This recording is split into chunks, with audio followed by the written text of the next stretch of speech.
여러분 안녕하세요. 미니모입니다. 좋아요, 댓글, 구독은 사랑입니다. 지금은 2025년 5월 19일 아침이고요. 대선이 보름 남았습니다. 보름. 어? 대선이 보름 남았다는 거는 오늘이 월요일이니까 다음 주말이면 사전투표를 할 수 있다는 겁니다. 누가 이런 표현을 썼던데 이번 대선 진짜 투표 마렵다. 투표 마렵다. 저도 그 투표하러 가서 투표하는 그 순간이 너무 설렐 것 같아요. 이게 지금 12월 3일 그 말도 안 되는 일이 벌어진 그날 밤으로부터 12월 3일, 6월 3일이니까 딱 반년이구나. 반년 만에 이루어지는 조기 대선. 저는 사전투표를 할 거고요. 그리고 이제 투표하는 순간이 굉장히 설렐 것 같습니다. 그리고 6월 3일에 가게 출근해서 개표 방송을 보는 동안 정말 많이 떨릴 것 같아요. 기대가 됩니다. 자, 지금은 5월 19일 아침 지금이 6시 반 조금 넘었고요. 어제는 대선 후보 첫 TV 토론회가 있었습니다. 엉망진창이었어요, 그냥. 자, 어제 토론회 내용을 요약하자면 이렇습니다. 자, 이재명 후보님은요, 나는 이런 공약을 가지고 있습니다. 이런 비전을 가지고 있습니다. 나라를 이렇게 바꿀 겁니다. 이렇게 좋게 될 겁니다. 근데 다른 후보들은요, 전부 말꼬리 붙잡고 늘어져요. 심지어 그 말꼬리를 붙잡고 늘어진 거를 레거시 미디어에서 잘라서 보도를 하고 있어요. 이거는 진짜 지금 말꼬리를 잘라서 보도가 되는 것 중에서 가장 크게 보도되는 두 가지가요. 하나는 이겁니다. 커피 원가 120원이라고 지금 소상공인들, 자영업자들 지금 그것 때문에 화가 나서 부글부글 하는데 아직도 그 입장 그대로냐? 자영업자들이 부글부글 하는지 안 하는지는 김문수는 그거 알지도 못하고요. 이게 커피 원가 120원이 어디서 나온 거냐면요. 이재명 후보님이 경기도지사로 지내실 때 계곡에서 계곡 가로막고 닭백숙 팔고 하는 그런 가게들 전부 철거하고요. 그리고 철거하고 난 뒤에 거기에 사람들이 더 많이 찾아올 수 있게 편의시설도 굉장히 많이 만들었고요. 그러면 그 다 철거했으면 닭백숙 팔던 사람들 다 뭐 그냥 길거리에 나앉았나? 그게 아니고요. 당신들 여기서 닭백숙 팔지 말고 계곡은 철거하고 여기다가 환경을 만들어서 사람들이 더 많이 오게 할 테니 이 땡볕에서 뭐 1시간, 2시간 백숙 삶고 있지 말고 옆에 카페를 열 수 있게 해줄 테니 여기서 커피를 팔아라. 그러면 원가 3만원짜리 5만원에 팔아가지고 고생하지 말고 그 설비나 이런 거 다 빼면 커피 한 잔은 원가 120원이라고 하더라. 그러면 당신들 더 많이 남지 않냐? 더 좋아진다. 라고 해서 경기도에 있는 모든 계곡의 시설 철거에 성공한 겁니다. 그리고 그 백숙 팔던 사람들도요, 그게 더 잘 되고 더 좋아진 거예요. 이, 이렇게 긴 스토리에서, 커피 원가 120원. 하나만 뚝 떼가지고, 야, 지금 커피가, 팔려면 인건비도 얼마가 들고, 지금, 가게세도 얼마가 나가고, 그리고 그 설비하는, 갖추는데도 얼마가 들고, 그리고 프랜차이즈면 본사에 줘야 되는 돈이 얼만데, 커피 120원? 장난해? 그거 진심이야? 그렇게 물어보고 있는 거야. 그러니까 이거는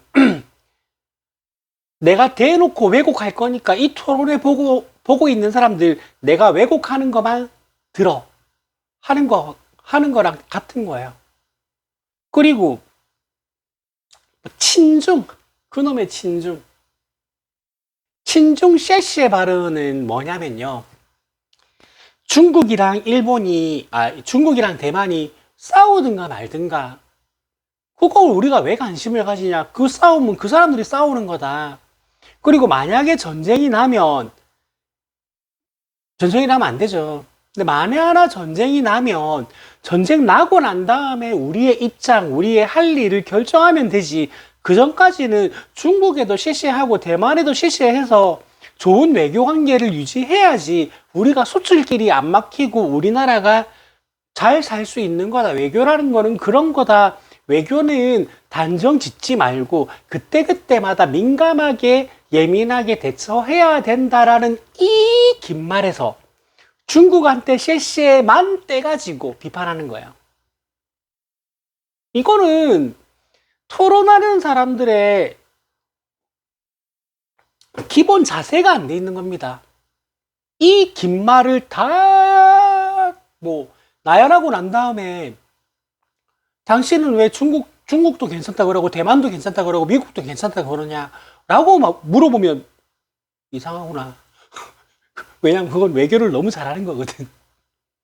그러니까 그 긴 말에서 그만큼을 잘라가지고 이거를 이제 이 질문이 진실인 것처럼, 그래서 이 방송을 보는 사람이 그렇게 알게 하려고 하는 악의적인 공격입니다. 근데 예상을 했고요.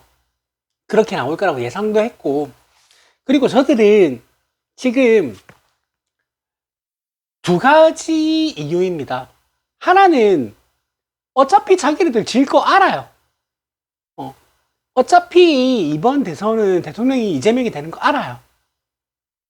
그리고 또 하나는 본인들이 가지고 있는 정책의 빈약성입니다. 그러니까 본인들이 가지고 있는 일단 공약 자체가 없고요. 그나마 몇 개 있는 공약도요. 근거도 없고 설계도 없습니다. 이재명 대표의 모든 공약은요. 근거도 있고 설계도 있습니다. 제가 몇 번 말씀드렸지만 이재명 후보님은요. 모든 정치 인생에서 공약 이행률이 95%라는 말도 안 되는, 이거는 있을 수가 없는 수치를 가지고 있는 분이에요. 95% 공약 이행률이 되려면요. 공약을 밀어붙이는 추진력도 중요하지만 공약 설계 과정에서 완벽한 설계를 해야 돼요. 그러니까 공약을 던졌다고 무조건 그걸 이행하면 되는 게 아니고요.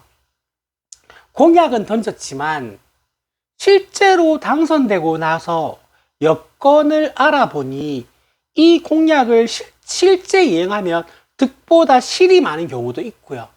그리고 환경적 여건 때문에 그 공약을 지키지 못하는 상황이 될 수도 있는 겁니다. 95%가 되려면요. 그 모든 걸 파악하고 난 다음에 공약으로 내질렀다는 거예요. 그러니까 이 공약을 실제 이행했을 때 득이 많은지 실이 많은지 먼저 일단 따져봤다는 거고요.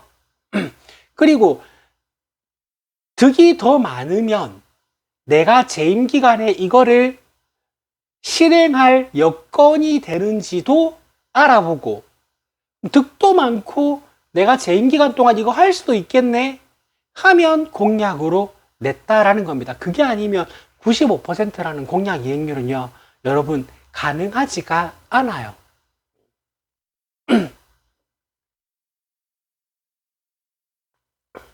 그런 사람이 대선 후보로 나왔는데 나머지 떨거지들, 떨어질 게 뻔한 떨거지들의 전략은 그냥 말꼬리 잡고 늘어지는 거, 아무 의미 없는 악의적 비방하는 거, 그거 말고 무슨 전략이 있겠어요? 그런 겁니다. 여튼 그냥 저는 토론회를 보면서 김문수나 이준석이 싸지르는 똥을 보면서 화가 났다기보다는 그냥 애잔했다고 할까요?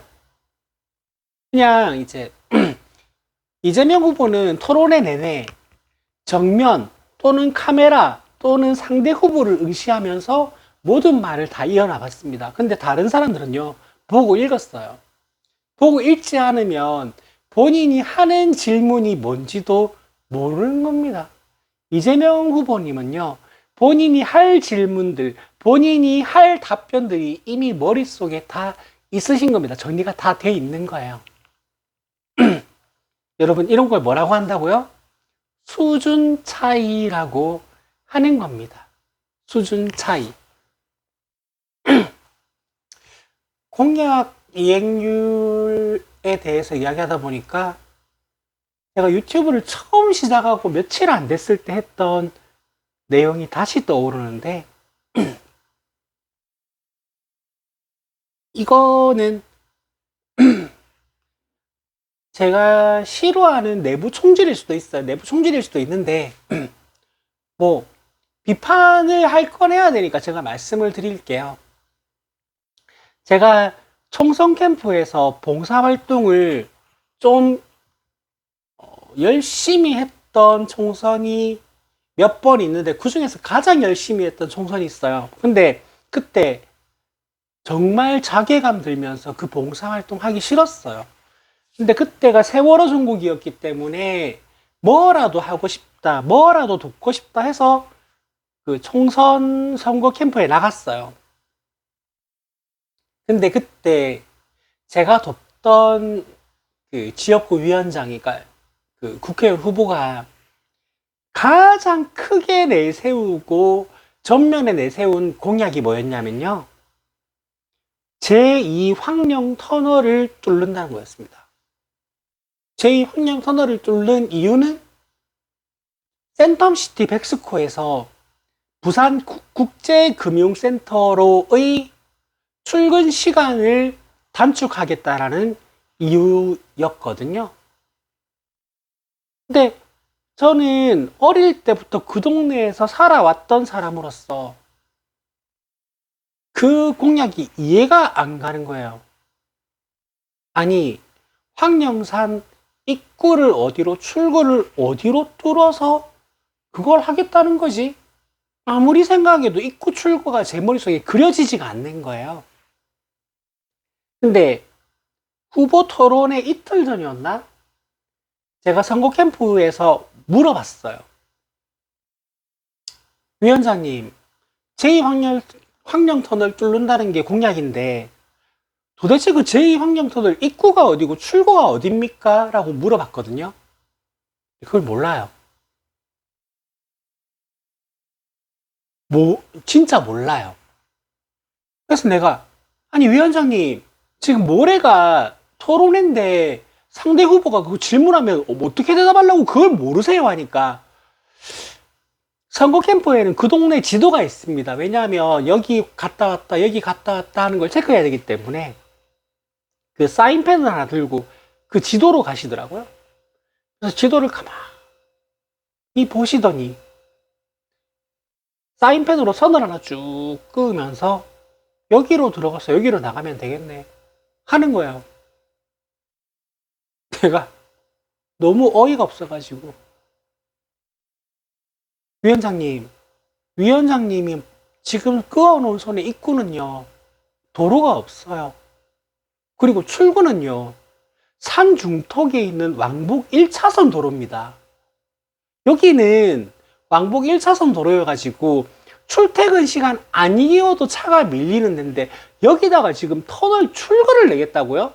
그리고 여기로 나오면 국제금융센터까지 직선 거리는 지도에서 짧아 보이죠? 한참 돌아가야 돼요. 한참 바로 가는 길이 없어요. 라고 하니까 그럼 어떻게 해야 되지? 그리고 다른 공약들도요. 다 엉망진창이었고요. 선거 유세하는 방법도요. 엉망진창이었어요. 본인이 후보인데 유세 차량에 올라타서 제발 연설 좀 하시라고. 제발 연설 좀 하시라고. 지금 상대 후보 세월호 막말 리스트에 올라가지고 인터넷에 마구마구 돌아다니는 사람이니까 세월호 막말하는 저 후보 말고 나를 국회로 보내달라고 연설 좀 제발 하라 그러는데, 그 사람은 로고송 틀어놓고 아줌마들하고 같이 율동하는 거 말고 그 어떤 유세도 안 했습니다. 그 어떤 유세도 안 했어요. 그리고요, 자원봉사하러 온 캠프에 있는 사람들 데리고요, 재래시장 돌아다니고 노인정 데리고 가서 팔다리 주무르게 하고요. 보통 선거 캠프 상황실에 앉아 있으면 제일 많이 받는 항의 전화가 뭐냐면요, 유세차 때문에 시끄럽다, 저거 좀 치워달라라는 항의 전화가 제일 많이 오거든요. 근데 제가 제일 많이 받았던 항의 전화는요, 아니 혁신지구에 젊은 부부가 얼마나 많이 사는데 혁신지구에 사는 사람들이 표를 줄 건데 왜 이 동네 유세 안 오냐? 왜 이 동네 유세 차량 안 오냐? 왜 이 동네 선거운동 안 하냐? 어처구니 없게도 이런 항의 전화를 받아요. 그래서 내가, 위원장님, 대학 앞에 가면요, 그 동네 유권자 별로 없어요. 다른 동네에서 놀러 온 사람이 대부분이지. 명함 돌리러 거길 왜 가요? 그리고 재래시장, 노인정, 백날 가봐야 그 사람들 우리 안 찍어요. 거길 왜 가요? 그리고 우리를 찍으면 혁신지구에 있는 사람들이 우리를 찍을 건데 왜 혁신지구는 안 가세요? 하면 선거운동을 많이 안 해봐서 몰라서 하는 소리지. 원래 선거는 이렇게 하는 거야.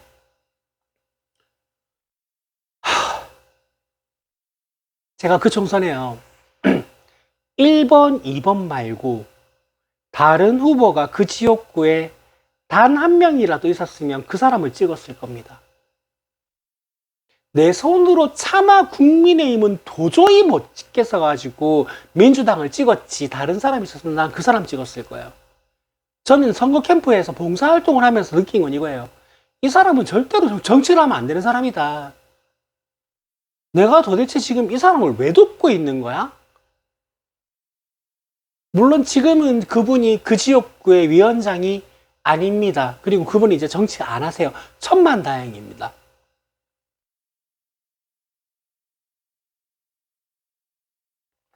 내부 총질을 저는 극도로 꺼리고 싫어하지만 비판을 해야 되는 상황에 제가 안 하지는 않아요. 그리고 민주당이라고 항상 옳다고 생각하지도 않습니다. 비판적인 시각으로 항상 보고 있습니다. 그래서 제가 지난 방송에 고민정 의원님에 대한 어느 정도의 비판도 하고 그분이 잘하고 계신 거에 대해서도 이야기를 한 겁니다. 이야기가 왜 갑자기 이리로 왔지? 여튼 간에 항상 경계해야 되는 거는요, 잘 되는 집구석입니다. 잘 되는 집구석 안에는요, 항상 무언가 엉뚱한 생각을 하는 사람이 생기기 마련입니다. 전당대회와 경선을 거치면서 더불어민주당 권리당원, 당원들의 집단지성이 발휘되는 모습이 너무 멋지게 잘 나왔기 때문에 더불어민주당의 그 내부자들 그리고 정치인들이 다른 생각 못하고 열심히 멋있게 일하는 모습만 보여줘야 되겠다라는 인식이 굳어졌지만 이 경계는 풀어지면 안 됩니다. 해서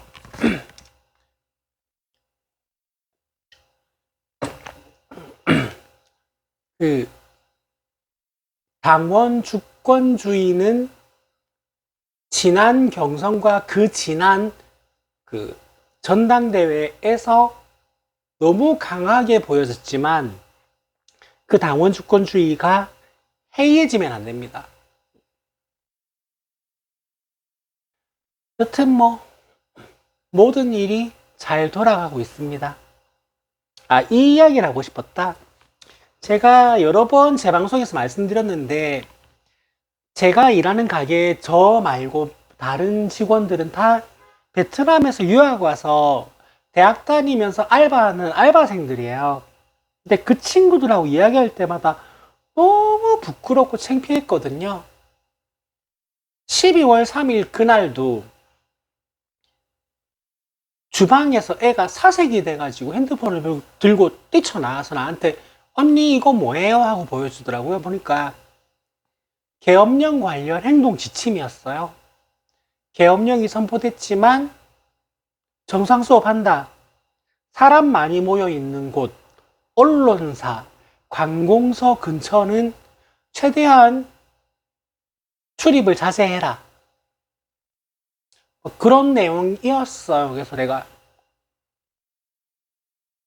지금 국회에서 국회의원들이 모여가지고 계엄령 이거 없애려고 하고 있어. 안 되게 하려고 하고 있으니까. 그리고 지금 곧 될 거야. 너무 걱정하지 마. 괜찮을 거야. 모든 일이 다 괜찮을 거니까 걱정하지 마 하고 애를 달래고 나서 우리 사장님이 하시는 다른 가게 직원들도 다 베트남 친구들이어서 그 단톡방에도 그 내용을 올렸어요. 밖에서 이런 문자를 받은 친구가 있을 건데 괜찮다 하고 나서 자괴감이 드는 거예요. 제가 우리 직원들은 굉장히 존중하고 최대한 잘해주려고 노력하지만 여러분 막말로 베트남이 대한민국보다 선진국입니까? 훨씬 후진국 아니에요? 그런 애들한테 이걸 설명하고 있는 거예요. 그리고 얼마 안 지나서 언니 왜 윤석열 아직 대통령이에요? 언니 왜 윤석열 아직 안 잡혀가요? 언니 왜 윤석열 풀려났어요? 언니 오징어 게임에서 베트남 전쟁 이렇게 했다면서요? 내가 계속 사과하고 설명하고 언니가 미안해. 근데 한국 사람들 안 그래. 그 사람이 잘못한 거야. 윤석열 다시 잡혀갈 거야. 걱정하지 마. 윤석열 대통령에서 그러니까 대통령에서 끌어내릴 거야. 걱정하지 마. 베트남 전쟁에서 한국 사람들이 나쁜 짓 많이 한 거 알아. 우리 그거 학교에서 배워. 근데 저 사람들이 그 드라마 대본을 잘못 쓴 거야. 언니가 대신 사과할게. 그리고 우린 다 알아. 베트남 전쟁에서 한국 사람들이 얼마나 나쁜 짓 많이 한지. 제가 12월부터 지난달쯤까지 너무 부끄러워가지고 우리 직원들한테 계속 사과하고 설명하고 했거든요. 어제 무슨 일이 있었냐면요. 언니 그거 대통령 선거 1번, 2번 뭐 이렇게 막 물어보면서 내가 이제 이재명 지지하고 하는 거 아니까 이재명 대통령 되면 외국 사람들 좋아져요? 하고 이제 서툰 한국말로 물어보길래 이재명은 정치를 하면서 약자들, 소수자들을 돌보던 사람들이야. 외국에서 한국에 유학 온 학생들, 그리고 외국에서 한국에 일하러 온 사람들, 지금보다 더 좋아지게 만들어 주실 거야. 그러니까, 진짜 그런 사람이에요. 그러니까, 진짜 그런 사람이야. 언니 말 믿어. 그러니까, 언니 너무 좋아요. 자랑스럽습니다. 드디어 나는 저 친구들한테 사과를 하지 않고 떳떳하게 저 친구들에게 너희는 더 나아지는 대한민국을 지금부터 경험할 수 있을 거니까 걱정하지 말라고 웃으면서 이야기할 수 있습니다. 저는 그게 너무 좋습니다. 저 친구들도 자기 나라 뉴스를 보면서 대한민국은 어차피 이재명이 대통령이 된다는 거 알고 있을 거고요.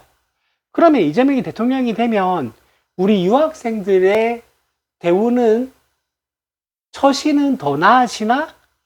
그리고 우리나라에서 한국에 일하러 온 사람들은 더 나아지나에 대한 관심이 있는 거예요. 저는 당당하고 자랑스럽게 말할 수 있는 거예요. 고용노동부 장관이라는 새끼가 노동의 가치에 대해서 인정하지 않는 후보가 아니라 약자와 소수자를 어루만지고 보살피는 그런 후보가 대통령이 될 거니까 너희는 걱정하지 마. 더 나아질 수 있다라고 저는 떳떳하고 자랑스럽게 이야기합니다. 그게 너무 좋아요.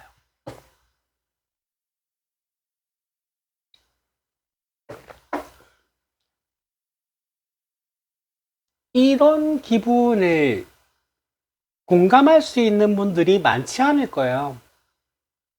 외국 친구들이랑 일하다 보면 한국 사람이라는 사실 자체가 자랑스럽게 느껴지면서 같이 일을 해야 되는데 최근 한 4, 5개월 동안은 저는 너무 부끄러웠어요. 너무 부끄러워서 사과하고 설명하고 그 과정에서 자괴감이 너무 많이 들었습니다. 너무 많이 들었는데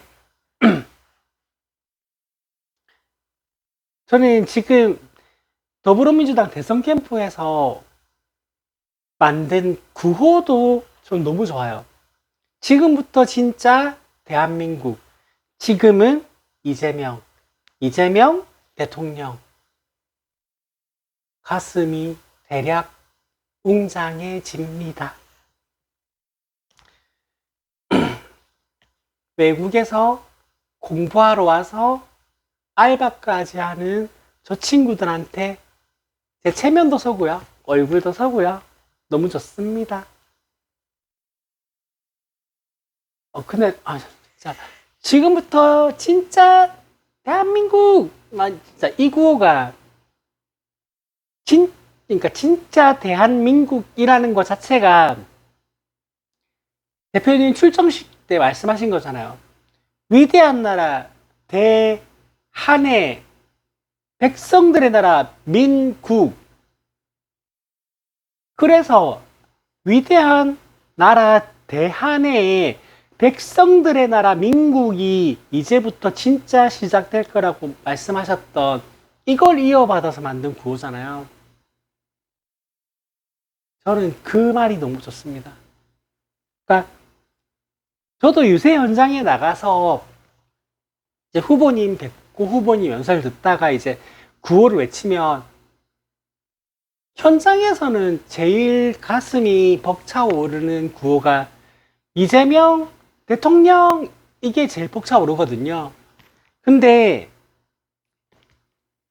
그게 현장이 아닌 현장을 떠나서 이제 이런 영상들을 보고 생각을 해보고 이제 이런 언론 보도들을 보면요.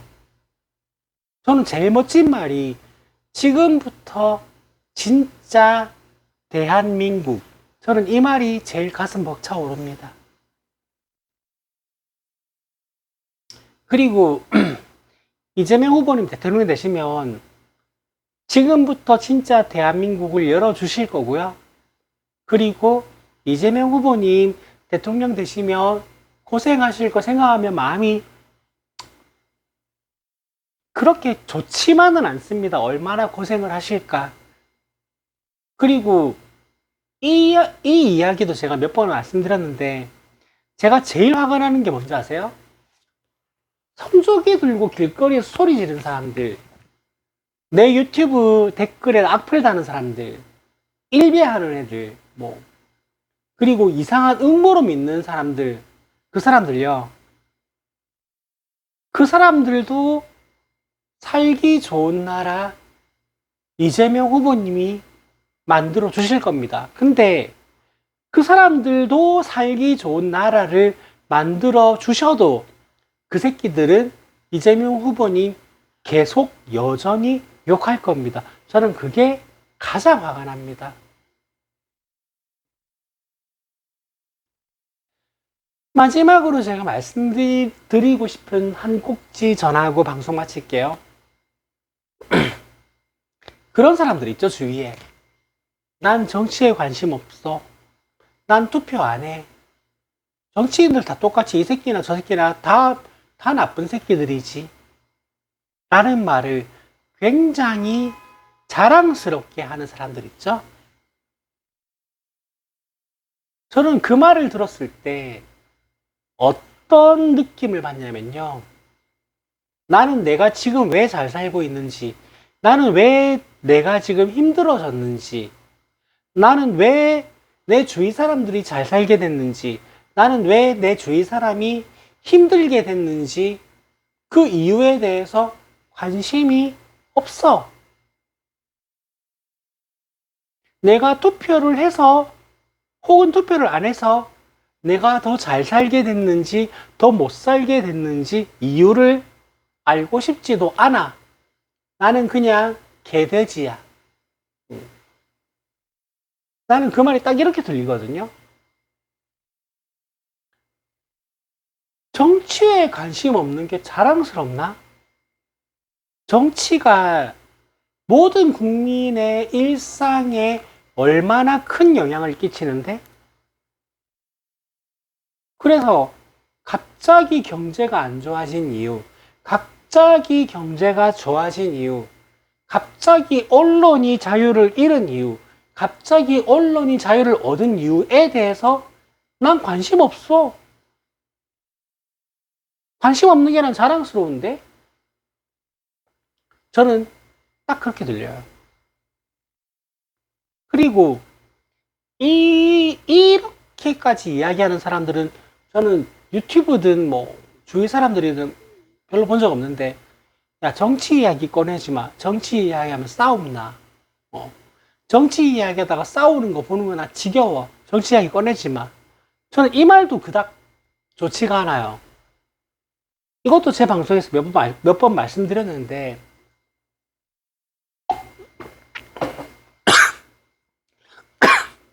죄송합니다. 저는 본가에 살 때나 아니면 이제 본가에 명절에 갈 때는 지금은 못 갑니다.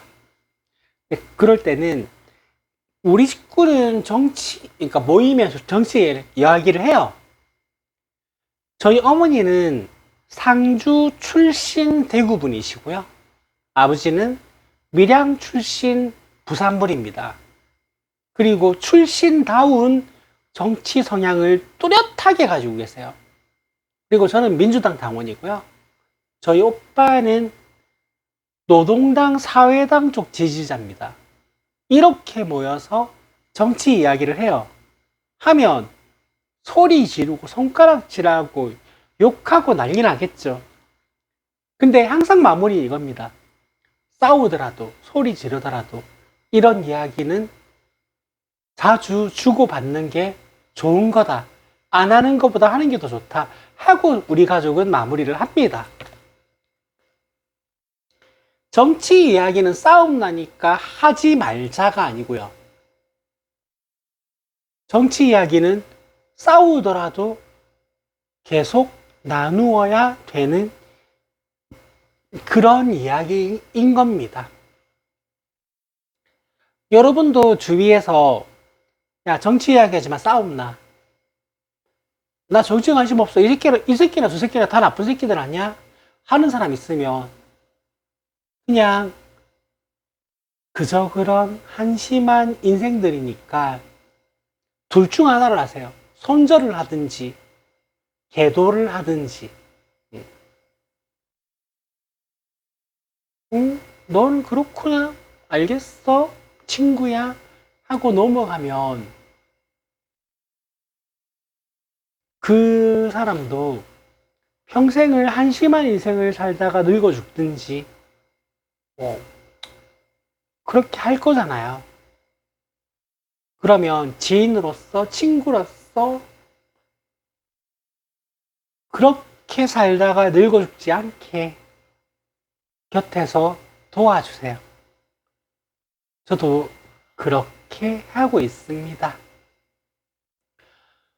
어, 방송이 지금, 시간이 조금 오늘은 적당한 것 같아요. 오늘은 여기서 끊을게요. 저도 제가 지금 4일 연속으로 지인들이 가게에 놀러 와가지고 술 한잔 하자 해가지고 너무 힘들어요. 오늘 방송 여기서 끊을게요. 오늘 여기까지 하겠습니다. 좋아요, 댓글, 구독은 사랑입니다. 여러분 안녕.